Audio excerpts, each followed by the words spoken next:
Hi everyone and welcome back to my Consultants Explorer channel. I'm Charlie and I'm here to help you explore the early career years of technology consulting, help you to be successful at it and show you how to make the most of the opportunities that it can open up for you.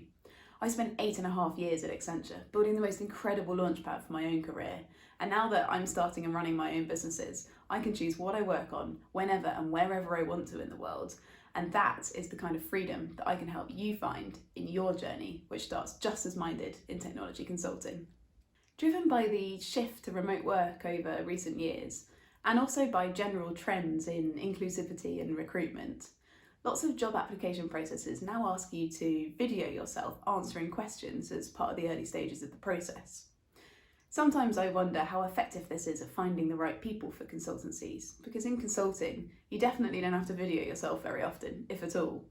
But it is something that everyone can do and everyone can improve at, so I do like its accessibility. So it's pretty likely that you haven't recorded yourself speaking about work before. Some of you may be used to recording yourself for social media, and others of you may never have recorded yourself. But talking about work on a recording is definitely a new ballgame. And it's something that I've had to learn whilst doing these videos.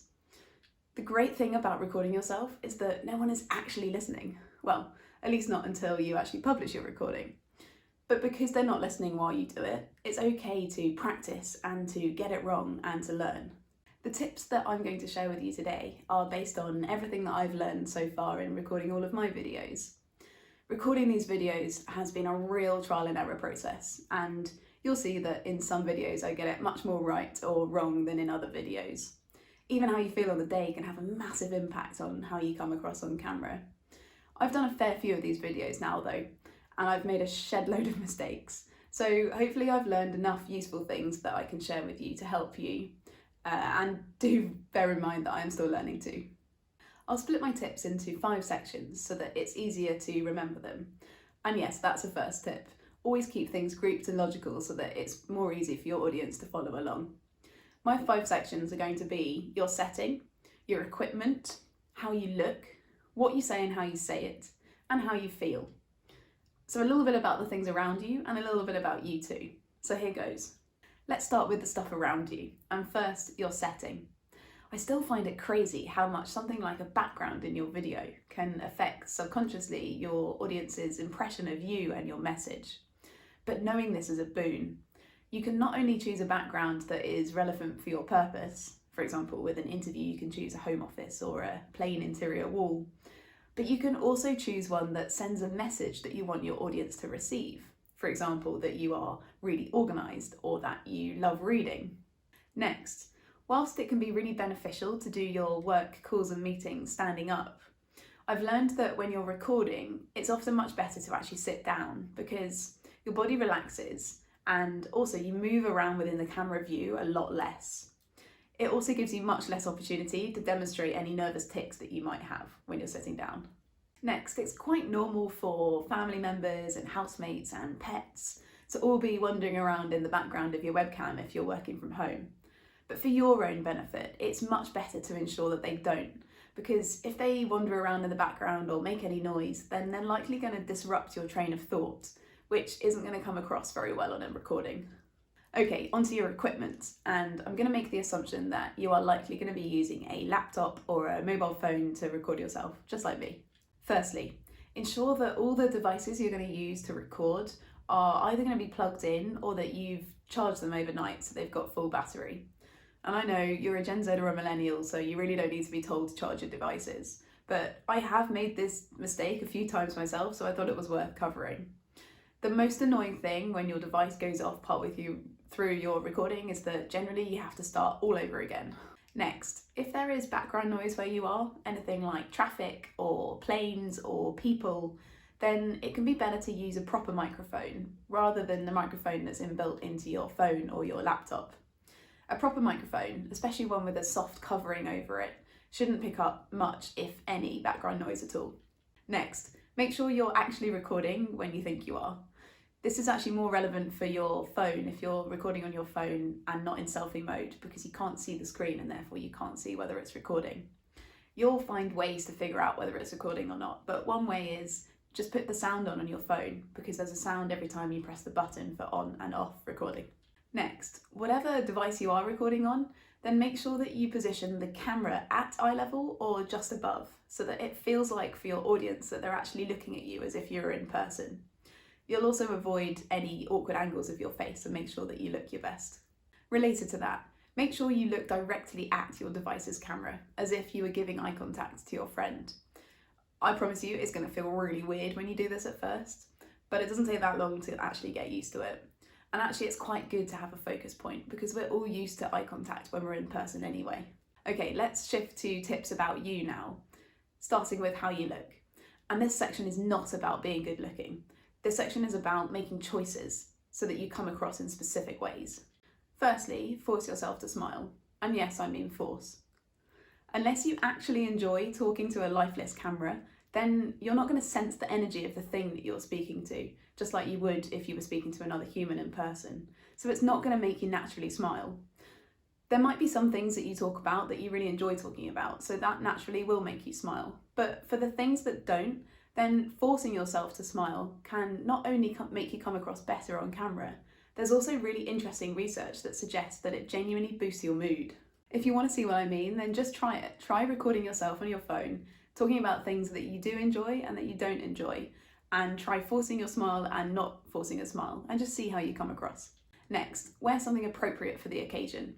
For an interview, wear something that you would wear to the office or that you'd wear to a formal event. And if you're unsure, then go more smart rather than less smart. Okay, big one next. Use good lighting. If you have a warm light, then direct it onto your face from at least as far away as your camera is from your face.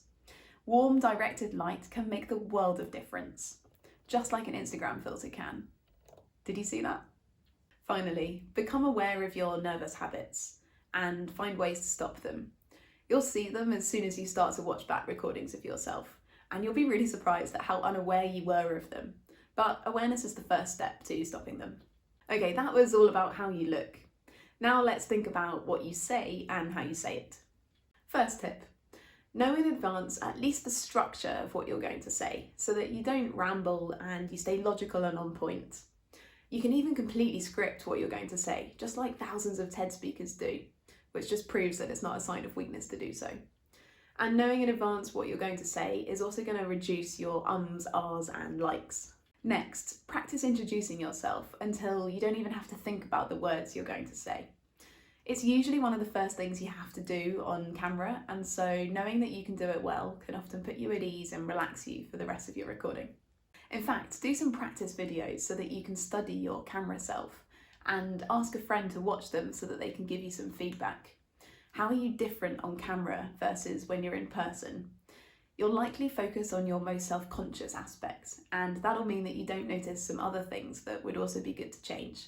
So that's where your friend can help you. Obviously, enunciate your words as well as you can. It can be tempting if you're excited or nervous or even a little bit bored to drop your diligence. But if people can't understand you really easily, then they're just going to switch off and your recording won't be a success. And finally, when it comes to energy and expressiveness, then what feels like overload in real life looks like underload on camera. So put as much energy as you can muster into what you're saying and it will draw your audience in. I always find it fascinating how actors' makeup on stage looks normal, but spot them on public transport after the show and their whole face of makeup looks so exaggerated. This is that exact same thing. Exaggerate yourself so that you come across better on camera, even if you feel like a right wally doing it. This is a really exaggerated real life sentence. This is a normal real life sentence. And if you find exaggeration too hard, then use emotive language instead. For example, when I use the word fascinating to describe my actor makeup point, then hopefully you sense that energy. Our final category is how you feel.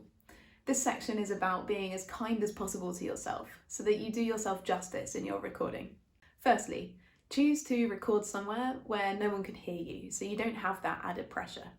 When I record in public spaces, I often find it really hard to focus on what I'm saying because I'm thinking about what everyone around me is thinking about what I'm saying, which is really silly and I'm working on it. But you can make your life much easier by just choosing somewhere private to record, which can include asking your housemates to leave the house for a short while, so that you can just totally relax and focus on your recording. Next, be aware that you will be more critical of yourself than anyone else will be, so give yourself a break. Every blemish you spot or any word you accidentally miss, you'll notice it, but your listeners likely won't notice. In fact, even if they do notice, I'm learning that listeners generally warm to people's imperfections. It's much easier to like people who aren't too perfect. Finally, you may not have the luxury of being able to choose exactly when you record, but if you do, then definitely use it. Choose a time when you're feeling energetic, happy, passionate, and where your enthusiasm for life will come across on camera. People love happy people, and you owe it to yourself to give this application your absolute best shot by showing off the best version of you. So there you have it. Those are all of the tips that I have so far from all of the mistakes that I've made. It's been quite the journey for me, but for you, I hope that knowing these in advance means you don't need to make the same mistakes for your recorded interview. Best of luck, and I hope it goes really well. If you found this video useful, then let me know by clicking the like button. And if you'd like to see what I post next, then definitely subscribe to my channel. Social media links are below, and if you have any questions or comments, then feel free to use the comments section below and I'll do my best to answer absolutely everything. In the meantime, thank you so much for listening. I hope you have a great day, and I wish you all the best with your exploring.